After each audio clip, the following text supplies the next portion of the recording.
Good afternoon. Welcome back. Kent Bain with Nine Business Group and Elevate Your Business Spotlight interview. We have Sam Frame joining us today. And no, Sam is not in the roofing business or in the housing business. Sam, please introduce yourself and more importantly, your company name, and what you sets you apart from the competition. Sam, welcome.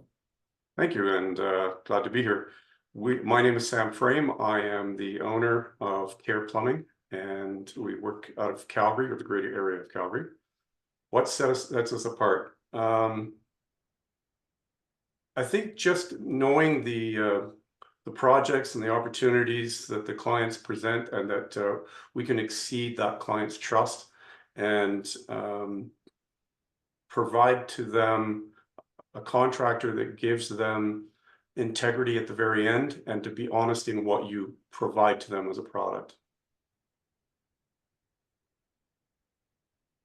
So thinking about that question, integrity and honesty, without being too personal, did you learn that lesson the hard way, or how did that come to you? Was that a mom and dad lesson learned early on, or is that I was an employee type of lesson, and when I wanted to be in business, I wanted to have this as part of it? Because it's why I've heard entrepreneurs say that. But I think it's another thing to have been in business for 10, 15, 20 years and to live it. So can you give us some insight as to how that came to be important for you? That was instilled in me as a child, also through my Christian faith.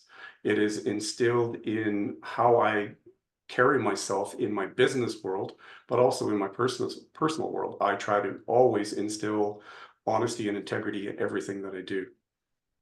Thank you. Cool. Some insight to you as well, not just the company. Great. When you look back over the years, what is the biggest challenge you've had to overcome? Or more importantly, let's go with that one. What's the biggest challenge you've had to overcome? Me getting out of my own way, trying to wear too many hats. Okay, great answer. Can you give us an example? Because I think that's different for everybody for a different trade. So can you lean into that a little more and kind of give us what that really means? Because on the surface, it sounds good, but how did you do it? I think initially when you start your own company, you see the horizon of so many things that need to be addressed. And as a business owner, you have a certain element built into you that's a bit of a control freak. And you need to control every aspect to ensure that the company succeeds. As you bring manpower on for the purposes of growth and growing your entity, you need to let go of aspects where a plumber that stands side to side with you is as equally qualified as you are to do the piping and the client's business on that project. Where your skills are required more deeply is in the managing of the company and in the sales of the company's product to market for other clients to be interested in working with you. So from that perspective, not being on the tools, you've got to let go. You've got to get your focus changed and be the manager, not the employee. I hope that answers it. It does. It's getting so much closer. Have you had, I would assume in running a team of 4 or 5, you've had to do that more than once. So what were the 2 hardest things you had to let go of? Pushing the broom. And I think the hardest part is actually not being out there on the day-to-day basis, troubleshooting for the clients, because that's what from a service perspective, they are seeking from you. You bring the many years of your discipline to their place of business or to their home. They anticipate that you're going to provide them with proper and effective solutions. Amazing. You shared with me before we hit record around some things you've learned along the way from other entrepreneurs, from other businesses.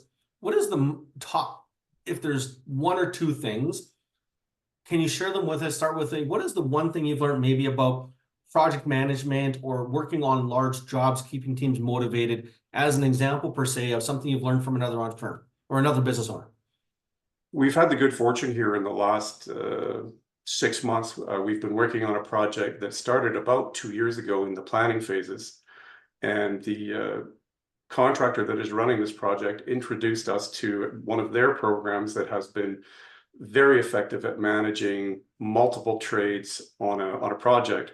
And they call it a pull program. And essentially it is here is an end date for this piece of the puzzle. We need each and every trade that's sitting at the table. So whether that's the plumber, the electrician, the drywaller, the framer, doesn't matter. They're all sitting at the table and they're all listening to each of the trades say, I need this piece of the puzzle done before I can do my job to meet that deadline. So it allows everybody to see the bigger picture, sitting at the same table, but acting as a group in order to hit a deadline for the general contractor and in turn for the client, so that we can all benefit from a well-executed process.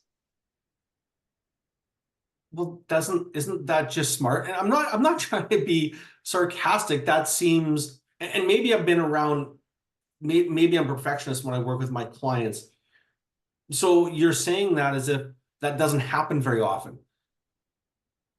I will be delicate around this one. There are good business operators that are exceptionally skilled at what they do. And there are other business owners that don't know their business. I hope that enlightens it in a way that's delicate. We'll leave it right there. Perfect. Shots fired. I love it. What is the greatest lesson you've learned in business that if you knew it as you know it today, you could go back to your younger self and impart that upon you when you started a business? So that greatest lesson that you know today that you wish you would have had on day one. Never stop learning. You will, if you have the patience and the wisdom to listen to what clients have to tell you, they will teach you things that will help you maybe take a morsel or a nugget from any type of conversation that you can readily apply to your own entity that has done nothing but take a few minutes of your time to extrapolate and apply. I'll give you an example. There was an old oil executive who ran his own oil company for many years, and Roy and I met when I was a first-year apprentice way back when, and he had retired back then. But Roy would talk about some of the pitfalls, some of the successes, and some of the failures. And through that, he pointed out to me some of the things that business owners are bad at, and that is not recognizing when they're the wrong person to do that job, and being able to understand to get out of your own way. As I said to you earlier, my own worst nightmare is myself, because I don't know when to quit and let the professionals handle it. It's like when you have an accountant and a lawyer, why are you trying to do their jobs? You're not qualified. Unless you've got the alphabet soup behind your name, you're the wrong person for the job. So true. I love the insight, and thank you for the example. If there was a thief in your business, what would they be stealing from you? Effective time management. You qualified it there. Why effective time management? Well, there are places in time and space where you can get chasing the nitty-gritty in the bottom of a well that's pointless, because it doesn't need to happen for 3 months down the road. Manage your time more effectively and know that those pieces need to occur, but do them 3 weeks down the road. Don't do them today, because they're not going to be of effect to you today. You can also look at about effective time management through your interaction with your client. There are a lot of clients who love the sound of their own voice, want to drag you into a long and sordid 1-hour dissertation on a subject matter that has absolutely no bearing on the here and now to be effective on what has to happen in order to get them their widget fixed in an hour. That is amazing. I was talking to, I think, her, if memory's correct, Jen yesterday, with, I think, a marketing company, something about owls and blue sky owl or something. Anyway, that was her comment though. It was fascinating because, like, intentional, focused conversations. So that time is valuable to all of us, and to understand, not just to respect ours, but to go into every conversation, every meeting with intention and focus. And I love that analogy of understand when it needs to get done, and we don't have to do it all today. We can do it in an orderly fashion and in an organized fashion and a long-term vision. Okay, the last question. What does success look like for you? What is the definition of a successful business? I think that's a two-pronged answer. I think there's a personal one through the starting of your own company, and I think there's a corporate answer to that. I think the personal one is going to be the validation of your struggles and your sacrifices that have made that journey worthwhile. I think from a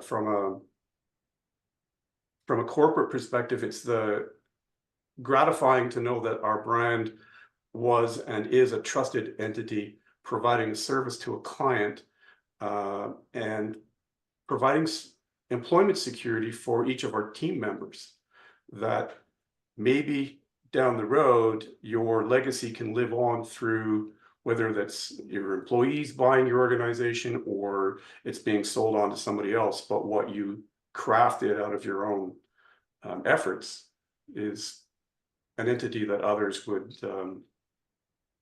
want to keep around. I love that. The second one I've heard many times before, but the one I have not heard is I love that from a personal perspective, is that the personal validation of the struggles. I think that speaks volumes to me personally. Part of it is I have this crazy idea. I think it can work. It's something I've never done before. Even if it's tweaking something and adjusting something and doing it slightly different, I think that will resonate with a lot of viewers and listeners. Kind of, yeah, I thought about it and now I did it. And it's not about the money. It's really about that personal validation. Thank you very much. Last and most importantly, Sam, who's your ideal client? And when they're listening and they hear you, where can they find you to get more information? Well, considering I'm not on the web, that would probably be a struggle for them. I have been reluctant to play in that field because I've always believed you're only as good as your last job, and you have to prove yourself every single time out of the gate. So that client needs to know that they can reach us through email or by my phone number. I believe you have the links there. Save me regurgitating it. My ideal client is a client that is in the commercial industry, that knows their business, has a good team around them, and is looking for a company like ours that can fill a niche that needs filled with trusted sub-trades that can do the work with integrity, honesty, and in theory, on time. Amazing. Thank you very much, Sam. I love the insight. There's nothing better than talking to an experienced person who not only has been on the tools, but also appreciates the value of working on the business and looking at it from the top down and going, how can I find better ways to help my business serve me and my team members and my clients? So thank you very much. Appreciate it. Have a great week. You as well.